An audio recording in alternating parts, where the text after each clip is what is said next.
This week on Reproductive Rebel, we're diving into a topic almost no one is talking about: how allergies and immune reactions quietly affect your fertility. I am joined again by the incredible Hanna Kok of I Thrive for a deep exploration into why the body creates allergies, what those reactions are trying to communicate, and how chronic inflammation can disrupt your hormones and conception journey. Your body is not overreacting, it's signaling. And understanding those signals is the key to healing. If you are trying to conceive, feeling inflamed, or sense that something deeper is at play, this episode is going to bring much clarity. Listen to The Body's Red Flags, Understanding Allergies as Messages on the Path to Fertility, available now wherever you listen to your favorite podcasts. Hi, I'm Adrienne Irizarry. I'm an East Asian medicine practitioner who is passionate about women's health and helping women to live their best lives. My goal is to put you in the driver's seat of your health, offering holistic solutions for a symptom-free life. Statements made in this program are for educational purposes only and not intended as a substitution for medical consultation or advice. We do not claim to diagnose, treat, or cure any diseases. This podcast is inclusive and welcomes all gender identities. The focus of the program is on biological function, and we will use the term women throughout, but it is referencing physiological and social challenges for biology, not identity. Come as you are. I am happy you're here and welcome all performances of identity. I hope you find something helpful in this show.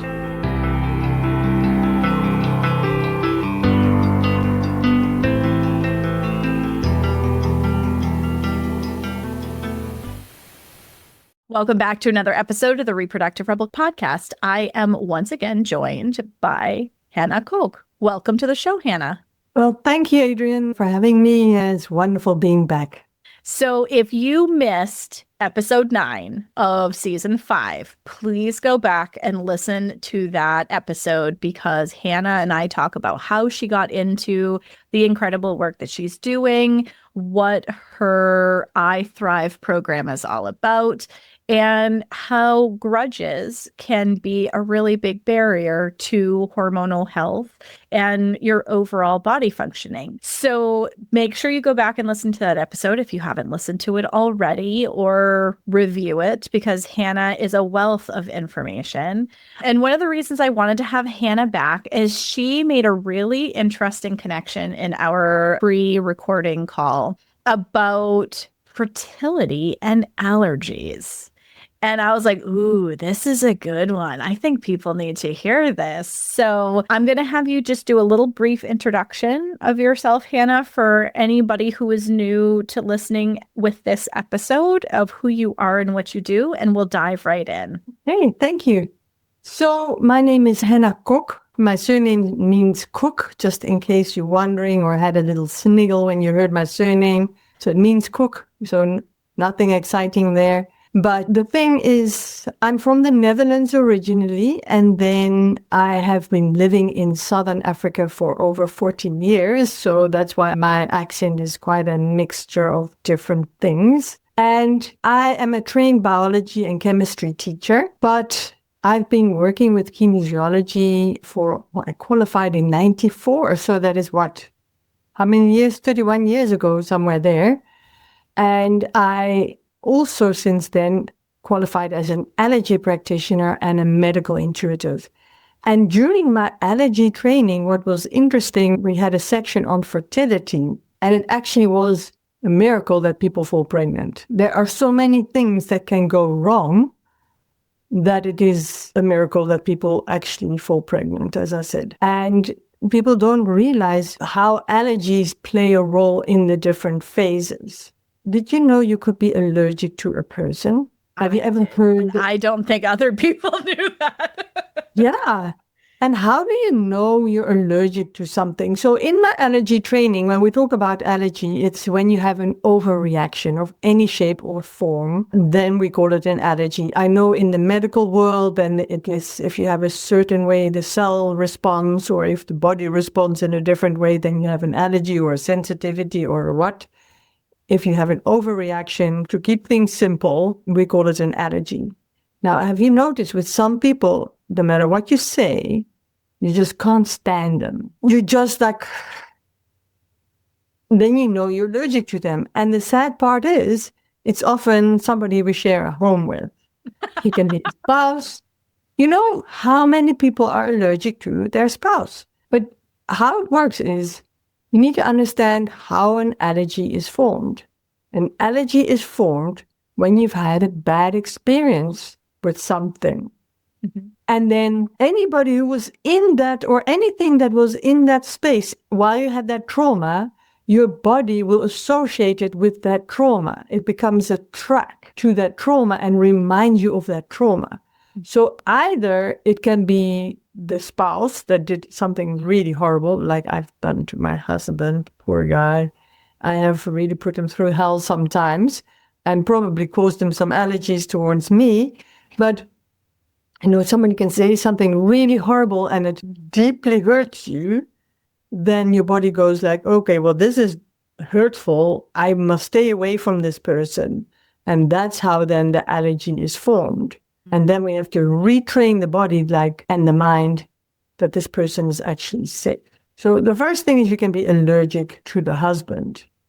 In this case, if you're the woman who wants to fall pregnant, as the husband, you can also be allergic to your wife. So it's a two-way thing. Then you can be allergic to the sperm, that maybe you have ideas about sexuality and sperm, and it's dirty and it's horrible and dangerous. You know how we could have been brought up. I know how I was brought up, sex is bad and sperm can be dangerous because you're going to fall pregnant. And so you have all this subconscious programming that you've got in there that you'll reject the sperm. And then you can reject the baby. It's actually an invader. And so you have different phases where the body can see or perceive this pregnancy, or the person is supposed to make you pregnant, as a threat, and then doesn't want to know anything about it or with it. Yeah.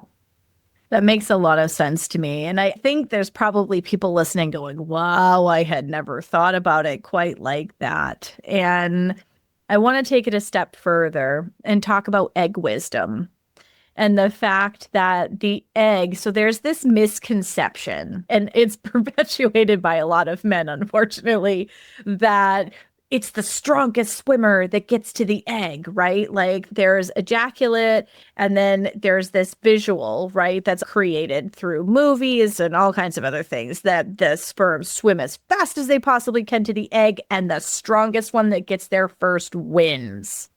Wow, is that a masculine explanation? That's actually not how it happens. Yes, the sperm swim in the direction of the egg. You do need progressive motility, okay, with them going in the correct direction. You need them to be moving, okay? But the egg actually selects the sperm that is the most genetically compatible or viable. And she is also so brilliant that she will repair as much as she can for any DNA fragmentations, anything in the sperm that might not be completely ideal. So the biochemistry that happens around that egg, she actually senses which is the best fit for a viable pregnancy. Isn't that wild? Like our bodies are so brilliant. And she will only allow in the one that she feels is going to create the most successful pregnancy. And sometimes, and this is what happens in the event of miscarriage, is she can't repair the DNA enough. Or just think about how we're wired as women. There's a lot of women who think that they can fix things that are broken. Like if their partner isn't ideal, but they see the potential, they're like, oh, well, he could be a good guy. No, don't do that. Just putting that out there. Don't do that. Like they're either ready to rise and be your partner or not. And if they're not, then move on, because there's somebody that will be a better fit for you. But our egg literally does this in a biochemical process where it will take in the strongest candidate. If there is anything to repair, it will try to repair it as much as possible, because the whole idea is a successful conception for the continuation of the species, right? Yeah. So Yeah. if the repair process cannot happen effectively for whatever reason, either there's too much damage or it is deemed at some point that this isn't going to chemically work properly, the body will end the pregnancy and the process will begin again.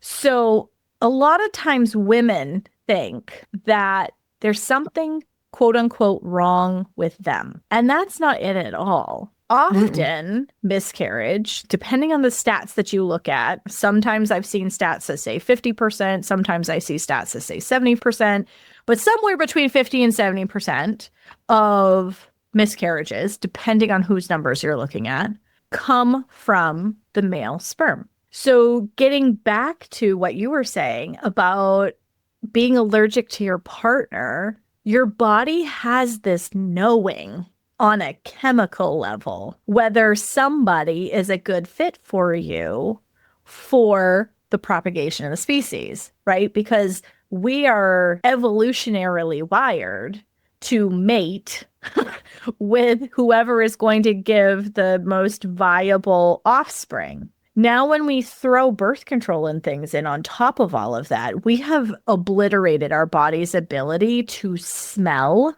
literally smell, partners that are the most genetically viable. So you end up, when you've been years on birth control and you meet a partner when you're on birth control, you are looking for brother and not other. Then you come off the birth control and then you try to get pregnant. And your body goes, oh, no, this is not a good fit for me. And there are women that they come off of birth control and they go, who am I married to? Because this person is not a good fit for me. And that was totally what was going through my brain when you were talking about being allergic to your partner. Because, like, if they're not a good fit, your body biochemically has this incredible radar system in it to say, no, this isn't going to work. But there is hope.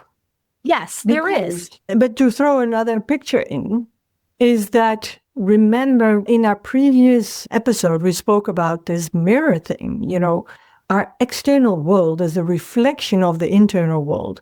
So if we have attracted somebody, if our reflection is showing somebody that we don't like, well, if I look in the mirror and I don't like what I see, what do I do? Do I go and paint on the mirror? No, I've got to change me. Now, when I change me, so the trick is you look at what is it that I don't like about this person? Mm-hmm. Are they rude? Are they sloppy? Are they what? And then you go and say, okay, well, where do I do that towards me, especially? And then I change the way I treat myself and other people. Then one of four things is going to happen, guaranteed. That partner disappears gracefully from your life. You don't have to kick him out of the nest. He'll disappear because he doesn't want to be there. But that's maybe not the option that you want, but there are three other options. The second option is that he changes because you changed, or it doesn't irritate you anymore, or you become really good at dealing with the situation. You have a good discussion because now you talk as equals, not as one talking down at the other, oh, you're so bad and you must change. And then you can create win-win solutions, etc. And I'm talking a lot about that in my latest book called Bitter or Better, I Decide, and explain how you can look at other people and realize how you can change to create a new dynamic in the relationship. And that can be towards your partner. So if you're allergic to somebody, but also if you keep on having miscarriages, or let's go a step back, if you keep on attracting partners that are not good for you, definitely I've seen that with clients. They need to heal their own rejection and change and learn to love themselves, and then they can attract a partner that will love them. And then when it comes to having miscarriages, for example, you got to look at, well, what is going on in my life that I'm not holding on to this baby? Do I actually have space for this baby in my life? Or is my life so full that my body says, I can't handle more? There is no space for this baby in this life of yours. And so you could lose the baby. Mm-hmm. So there are a lot of things that are at play when you're not managing to fall pregnant. And I think that's important to mention because a lot of times people think that it's just a physical thing. Like, oh, I need all these diagnostics because my hormones aren't functioning right, or, there has to be something quote unquote wrong with me. But that goes back to what you were saying is we're looking for the problem in ourself, like there is something wrong with us, rather than thinking about it in a little bit different light. Because that inner critic and the things that we tell ourselves have a huge impact. And we talked about this in more detail in our previous episode, but that energy that we hold within ourselves, the attention that we turn towards ourselves, if it's negative, it just compounds. Absolutely. Now, I am always very hesitant to use the word wrong. There's something wrong with me, because that it gives my inner critic then a stick to beat me harder with. Correct. But I'm doing something that's not effective. You either do something that works or you do something that doesn't work. I compare it with a fly in the room. If I have, in South Africa, we have burglar bars. I realize you probably don't have that where you are. But if the window's open and there's burglar bars, I cannot go through the window, but the fly can. And so it's not wrong trying to get out the window.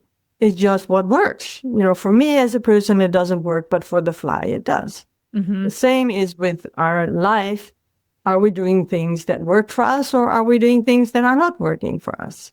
Yep. And you just look at that and change it. Where there's no judgment. If we can look at ourselves without judgment, we'll do ourselves a huge favor. I completely agree with you. And I use the word wrong because that's the one that I hear out of my clients' mouths the most. Yes. Like, what am I doing wrong? What am I missing? And it's this vocabulary around being quote unquote broken, which I really feel like goes back to your point, which is that's not the case. We're looking at bringing things into alignment and helping bring clarity and ease to our system through acceptance and forgiveness and being able to open our heart in a completely different way. Absolutely. It's about making peace where we are. We also have this thing, sometimes we over-focused on something. How often, people fall pregnant after they've adopted a baby because the pressure is off. So if we over-focused and so it's never working, when we talk or when we think nobody's hearing us, but we have anything between 26 and 35 trillion listeners. And those are our cells. Our cells hear everything we think. And they see it as a command. So if our life becomes the answer to the questions we ask. So if I constantly say, well, why can't I fall pregnant? Then the body will say, okay, well, we have to give her reasons why she cannot fall pregnant and make sure she doesn't fall pregnant.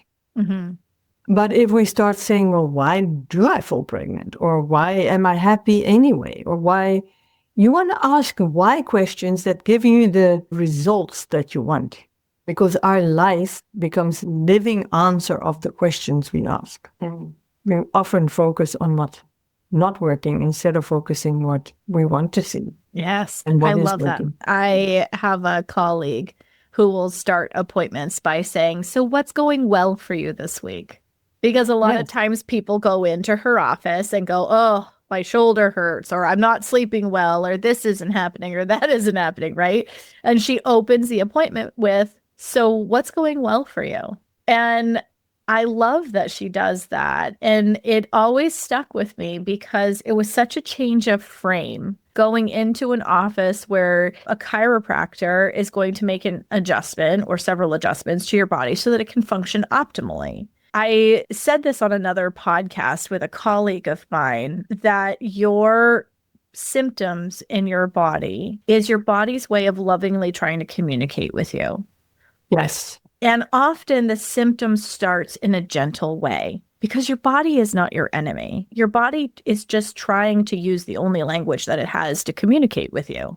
And it isn't until it starts screaming at you that most people decide that they're going to make a change. And That's the hard part, I think, from my perspective as a fertility specialist, is that by the time the body is screaming, meaning mentally they've made the decision they want to have a baby, they haven't been successful, or maybe there's some fear around, can I even do this because of family history, fill in the blank, right? And they are like desperate to get pregnant. And the fact that it's going to be a process is then an instant turnoff. And it's like, I understand that you think IVF is going to solve your problem, but it doesn't, because IVF doesn't guarantee babies. And I'm specifically calling out IVF only because I am seeing an increasing number of people who have been told by their doctor that this will get them pregnant. And they make a huge financial investment thinking that this is going to be their solution, but it actually ends up taking months anyway. And it's not a guarantee, right? So what Hanna and I are talking about is shifting the fundamental fabric of your biochemical makeup, which if you decide or need to go IVF because of a genetic thing, great. It means that your first, maybe second transfer will probably take, because energetically you're in an aligned place and your body's ready to receive this baby. Wow.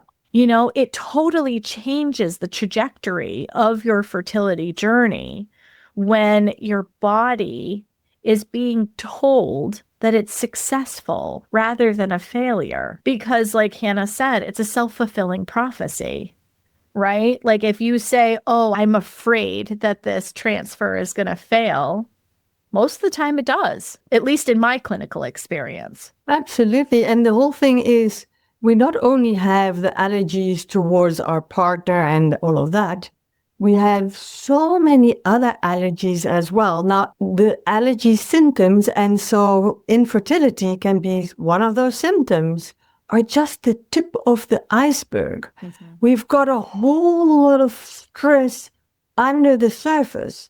Now, when we dissolve those stressors, then the iceberg starts to sink. And then it becomes easier to get rid of your allergy symptoms and your infertility symptoms. You could get rid of them. Mm-hmm. Now, what causes all the stress? With my allergy training, what I learned was we struggle with absorbing most food groups. I mean, here we're taking all these minerals and, these supplements, but we're creating expensive pee because we're not absorbing it, because what happens is, as we said right earlier on, when you have a fight, your body, when you have a traumatic experience, and that can be a fight or something else, your body will take a snapshot. And anything that was present in that snapshot, the body will think, okay, I must avoid that. Mm-hmm. And I must prevent having it. And so it will not absorb it. Now, how often do people have arguments at the dinner table? They fight at table, and now you're eating all stressed, and your body thinks it's the food that is making you feel so bad. And then it's scientifically proven that whatever allergy you now have developed, you pass it on to future generations. So genetically, over all these thousands of years that we've been around, we struggle to absorb the food groups. Now, we also spoke already in the last time about my iThrive programs, and one of them is for your allergies. And those ones will bring down the general stress levels by retraining the body to be in harmony with protein, with calcium, with certain vitamins and minerals, and your people and your emotions. And so it brings harmony into the body. Then you're calmer, you don't feel threatened by everything and anything. Then it's safe to have a baby. But if you are a fearful person, your body's going to bring a baby into this world. It's too dangerous. Mm-hmm. So that whole fearful, anxious mindset, we've got to get rid of it if you want to fall pregnant. I mean, how many times do the people that come into your office that cannot fall pregnant are anxious compared to, or are they laid back? They're totally anxious. They're always anxious. Always anxious, exactly. Well, and they're always trying to mentally solve the problem. Like, I went into this Facebook group in order to try to solve this problem. And then they end up bringing so much more into the conversation because, well, I looked at this and I looked at this and this other doctor promised this other thing and da-da. And it's like, hold on. Your frequency is a mismatch right now for conception to happen because you're up here and we need to like settle your system before we can really do anything else and before your body's going to think that it's safe to have a baby because your primal brain can only handle two things, survive or procreate, and survive will always win. When you're overthinking it and you're stressing yourself out and you're trying to research the crap out of something, even though you've paid a professional to help you with it, and you're still trying to research the crap out of something, you're creating a stress response. Your body thinks you are being chased by a saber-toothed tiger. And it will Nope. And you will always prioritize the tiger because you can't get pregnant if you die. Exactly. Yeah, exactly. The body goes, I'm going to keep you safe, girlfriend. Like, let's go, And so it keeps you in this running away from the tiger state. And there's this joke, and I had a client get really sassy with me a couple of years ago. They were like, please don't tell me to just go on vacation and I'll get pregnant. I've already tried that. And I was like, but there's a reason why people go on vacation and they get pregnant. It's because the tempo of their life is different. The stressors are different. You don't have all of the demands of the day-to-day life staring at you in the face, and you and your partner are present with each other. It's different. There's joy, and little baby souls are attracted to joy, guys. Did you know that the highest birth rate is in September? They are Christmas babies. Mm-hmm. Because people are jolly, they are more relaxed, they take time off, they might not go away, but there is, on average, that time of festive energy. And amazing, if you look at the world stats, most of people, the kids are born September. That doesn't surprise me at all. Both of my babies were conceived during that same time frame. I have a September baby and I have an early October baby. My early October baby was due September 21st. So like, it's true because that's one of the most solid vacations I give myself the entire year. And it just happened to coincide with when I was ovulating. So your ability to unplug. So this is why the monkey mind person that comes in and goes, I'm in this group and I'm in this group and I've asked this professional this other question and well, I consulted with this doctor and this is what they said. What do you think? I'm like, I'm thinking you're doing too much. That's what I'm thinking. Because like your ability to unplug and connect with your partner takes you out of that stress response and affects this allergy equation. Right? Because a lot of disharmonies that we have with these episodes that keep our body in that reactive state. Yes, absolutely. Come out of not being able to connect with one another. And not connect with themselves and with the divine, because that is also another thing. You see, it is. I love what you said about the body does one of two things, either safety or procreation. And if we don't feel safe, and taking time to have some sort of a relationship with something bigger than who we are, brings so much calmness into life. Then you can calm down and then there's time for procreation. But you first have to be safe. Yeah, I love that, what you said there. Absolutely. I mean, and this is what you're talking about, though. It's the security that comes with being able to pause and create that space for spirituality. And I use that word because, religion and spirituality can be very different. It's your relationship with something greater and how that shows up in your rhythm in your daily life. And really what it does in the nervous system is it gives you that ability to have a trust fall. You believe that there's something bigger than you that has your back. and will keep you safe at some level, right? It comes back to this feeling of safety and being held in our nervous system. Absolutely, because I always say to people when they come and see me, they're now frustrated in their relationship because people around them, are not doing what they're supposed to do. I'm saying just make this your primary relationship. Mm-hmm. And then from there, other people will come into your life to assist in your safety and support. But this is the primary relationship. Yes. And then the body can relax. And yeah, definitely. Because we're way too much in our head, as you said. How many times people just think the body is there to carry around the head? Yes, exactly. But they don't forget, about the subconscious and the conscious mind, right? That we have this conscious mind and the subconscious, and the conscious is so much more powerful. Well, where does the subconscious live? The head, the brain, the conscious is probably in the brain. The subconscious lives in the rest of the body. At least if we connect with our body and become aware of how we feel, our energy levels, then we can get an idea of what's going on a subconscious level. But as you were saying, with some of your clients, they're so busy researching everything and in their head, they're not connecting with the body. And if you take time to calm down, slow down, and listen to what your body wants, you realize, oh, okay, maybe I should get a massage to relax instead of gymming myself into smithereens.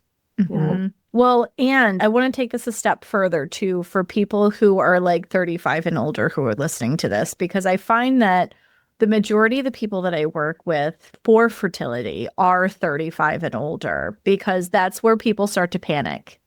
And they're like, oh, I'm getting too old for this.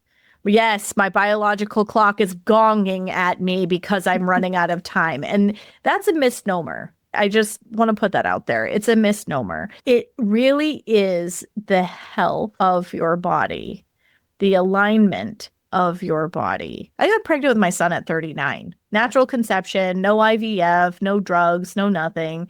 39. I had him at 40. So you're not running out of time. Please do not panic. But that's part of it. That panic creates the saber-toothed tiger. Then you don't feel safe. The baby doesn't come in. So as the Western medical model likes to call it, advanced maternal age, which is horrible. I won't even use geriatric because I had that on a chart somewhere. Man, that made me so mad. I'm like, I am not geriatric, thank you. I am a wise woman who is choosing to have a baby right now. Okay? Put wise woman on my chart. I like that better. Because there is wisdom. And honestly, in some ways, when we're not in our head, conception actually can get easier as we get older because we're more secure in who we are. Yeah. We're clearer. Okay. Mm-hmm. So I have a friend, and she fell pregnant when she was 44. Mm-hmm. And how did she do it? Also, no external help, but she was teaching a course on the chakras. And then when she was working on the root and sacral chakra, because when we're in the head, we're not in the body. And so it taught her to slow down and earth. And that's when she fell pregnant. Mm-hmm. That is that whole thing of, are you walking around bare feet? Are you connected to the earth? Are you actually a human being living on earth? Or are you just a head being carried around somewhere by your body and totally disconnected from your environment? This reminds me of a book I'm reading where she was talking about a soul having a human experience. Are we having an actual human experience, or are we treating our bodies like an organic robot, where we're expected to live in spring and summer energy? We're never allowed to have our energy change. We're never allowed to fall out of being productive. And that kind of energy makes you feel like you're being chased. And there are natural rhythms. We do need periods of respite. Being able to sync your work with the phases of your cycle take you out of that stress response, because it creates little mini traumas, right? Because then it goes back to what we're saying in our head. Oh, I wasn't able to get that thing done. Oh, I failed over here. I didn't do this thing over there. And then what that creates for an internal monologue or dialogue in terms of your self-worth. So this goes back to everything that Hanna does. And I really couldn't wait to record this episode because there's so much synergy there that I think people who grew up in a Western medical model seriously miss. And I also grew up in the Western medical model, right? I'm an Eastern trained practitioner, but I can only say that I have immense reverence for the wisdom of Eastern medicine. I did not grow up in that tradition. Gosh, there are days I wish I did. But I have learned and I have integrated it into my own life. And this is something that can be done. But I still have that Western voice that speaks. And, the more we're able to understand and to create a relationship with our emotions being part of the conversation, what we tell ourselves being part of the conversation, with our spiritual life being part of the conversation, we're now starting to look at ourselves as whole instead of pieces of the whole. And I really feel like that speaks really beautifully to the work that you do because you're recognizing those pieces. Absolutely. And now to add to that also is that we've got to ask ourselves, why do we want that baby? Is it because I don't feel good enough on my own? And now I need a baby or a purpose or something like that. And that's why self-esteem is so important, to have that foundation. What I focus on now with my clients is like, I am enough just because. I don't have to have a reason for being enough. I'm enough because I'm deciding I am enough. And I'm enough if I've done a lot of work, and I'm enough if I've done nothing. Mm-hmm. Some days I do nothing, and some days I do a lot, and other days something in between. But if we can start realizing I'm enough just because, I'm valuable just because, now I don't need a child to give me purpose or meaning. So that takes pressure off you. Mm-hmm. Now I don't have to prove myself with this baby. And that's why I have this gift, and we spoke about it before as well, of you can go to my name, hannakok.com, and you can download or you can sign up for these iThrives, the ones for self-esteem, so that you can let go of a lot of the stress that we stored in our body. It's called mental hygiene. We want to get rid of all that emotional junk. You talk about free radicals and you take all these supplements to get radicals, but the biggest problem is the free radical thoughts that we have. The anger that is just twirling around our head, and the resentment and the grudges. And then we love talking about how this person cut us off in traffic, or who talked badly, did this so bad. And this way we are creating so much emotional free radical junk. Mm-hmm. And we wonder why our body doesn't function. So the app can help with that. And then when you sign up for that, you can also get the first few chapters of my book, Bitter or Better. I decide, because it is our decision how we look at life. Is it a big grumpy experience, or is it a welcoming, embracing experience? You decide. I decide. Not an external thing. We decide for ourselves. I love that. That is such a beautiful parting thought. I was going to ask you for a final thought, but I think that was it. That's beautiful. So if people want to get a hold of you, Hanna, how can they reach you? Well, the best way is you can sign up for the iThrives by going to hannakok.com, or you can get me on LinkedIn. I'll be honest with you, I'm not always the best on social media, but when you sign up to iThrive, you can sign up for the WhatsApp, and then you have me. That's the best way of getting hold of me, actually. So that's a good way of doing it. Beautiful. So her website is HANNAKOK. Okay, that's how you spell her name. And we'll have everything in the show notes as well, but I'm just putting that out there for people who might be listening to this and are not actually like engaged in the platform. Please check this out. This connection is so critically important, whether your goal is for fertility or improving your cycle health or just feeling better in your own body and changing the narrative and the way that you move through the world. Like, this is such an incredible gift. And I just want to say thank you so much for reaching out and for joining me for 2 episodes. And I will make all of this information available in the show notes. And until next time, everybody. Thank you for joining me for another episode of Reproductive Rebel. Reproductive Rebel is recorded by certified peri-steam hydrotherapist and acutonics practitioner, herbalist, and Chinese nutritional therapist, Adrienne Irizarry of Moon Essence LLC. If you are interested in setting up an appointment for one-on-one support, ordering from our store, or checking out our course offerings, visit our website at moonessence.life. Be sure to subscribe to our newsletter and get insider information on upcoming events and offerings. Join the conversation. Like and follow us at MoonEssenceMe on Instagram, Facebook, or LinkedIn. Your voices make this program possible. Thank you all for your continued support.